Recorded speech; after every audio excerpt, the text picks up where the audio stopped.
Hello and welcome to Melbourne Park for this online press conference with Mayar Sherif.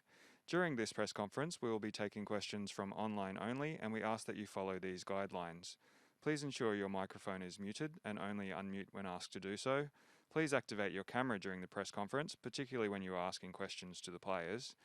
To ask a question, please remember to use the raise your hand function on your toolbar.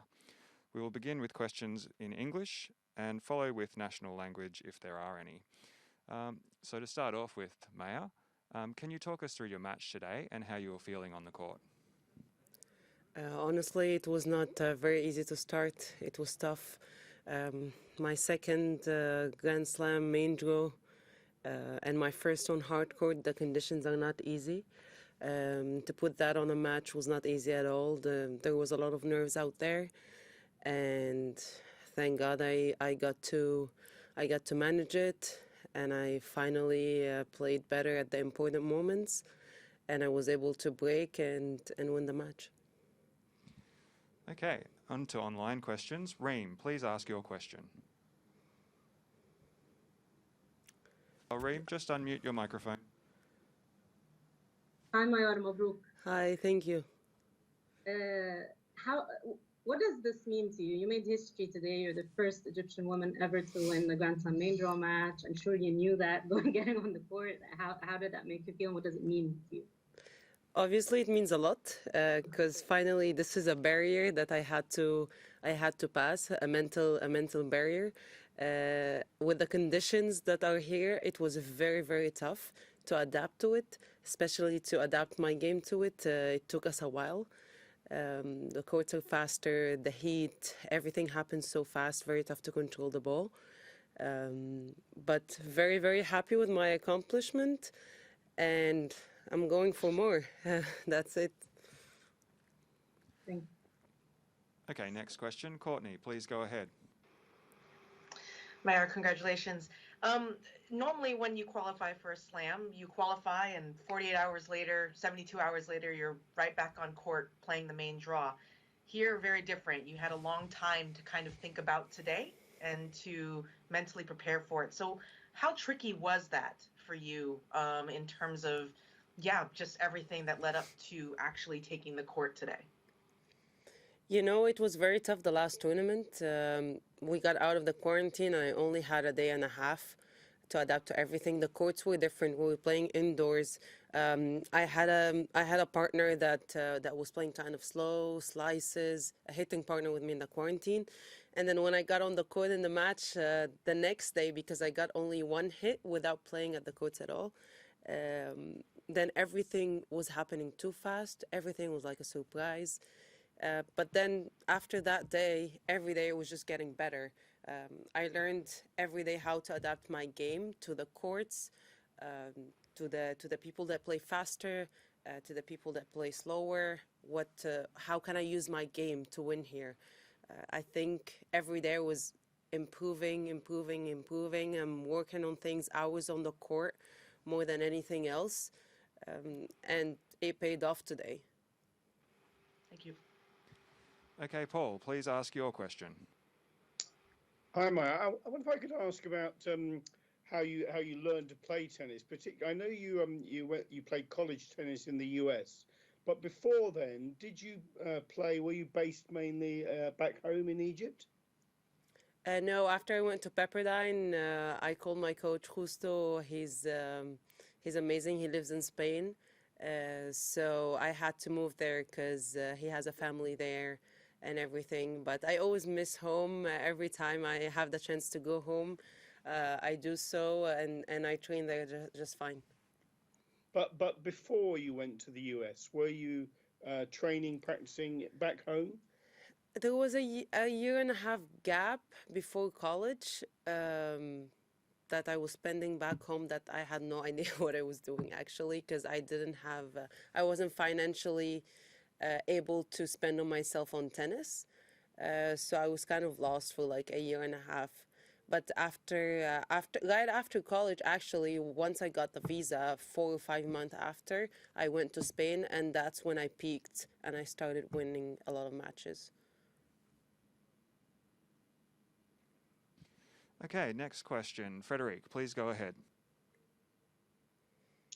Hi, Maya. Congratulations. Thank you. We all remembered your wonderful match in Paris last September against Karolina Pliskova. You were so close to win this match.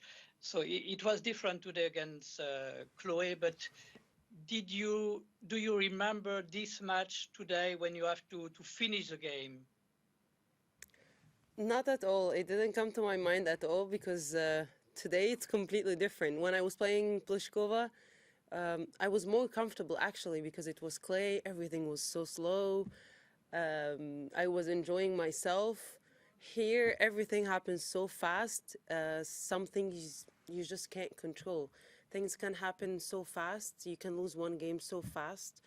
It really depends on the first few shots, so you have to take a risk. It was very uncomfortable. So it was completely different, I would say. So I was just focused at the moment and just try to be brave at the important moments more than anything else. And is the feeling also different? What was that? Were you more happy in Paris or today in Melbourne? Oof.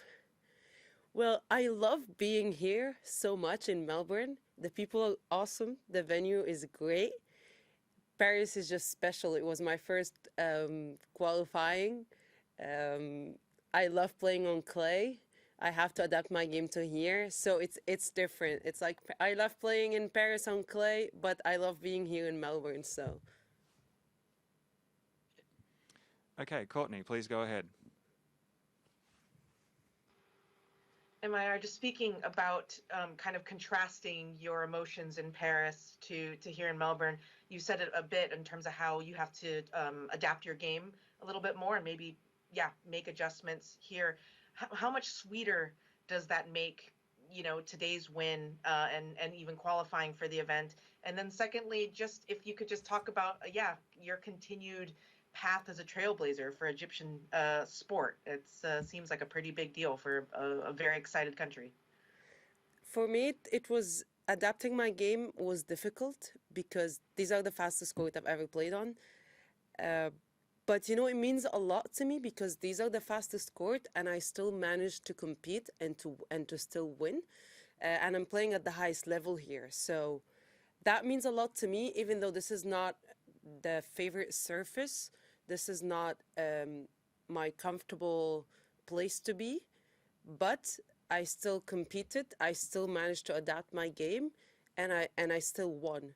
So that means a lot for the future. I still need obviously a lot of experience, a lot of matches like this, because I need to be around those kind of tournaments, those kind of players, a lot of time to be able to go into the higher rounds and so on. And Okay.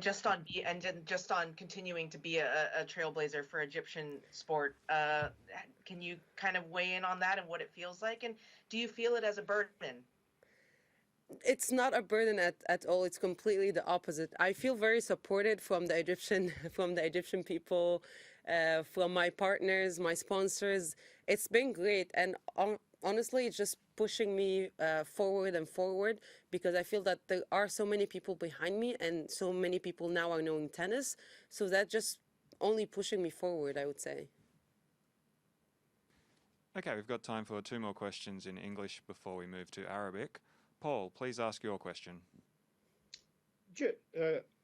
Just back, Maya, on the question of Egypt.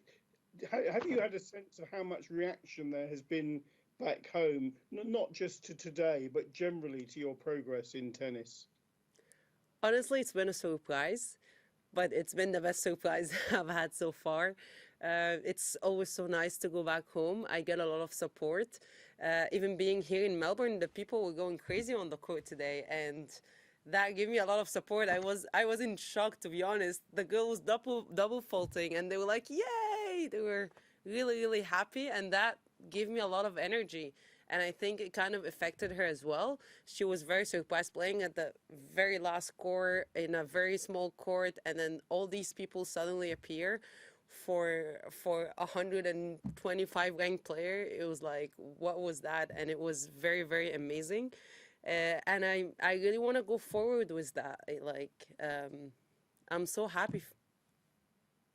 And when you go back home, do people recognize you in the street? Yes, people a lot of times like they stop me, they want a picture, they just say good luck for the next. And it's such a great feeling, especially when kids come and they recognize me, especially tennis players. And for me that means a lot because that's the next generation and I want them to believe in themselves and to see me and look at me and say that we can be like her. When someone tell me, oh, I wish one day to be like you, I'm like, no, you have to be better, you have to achieve for something more, you have to go for more. Thank you.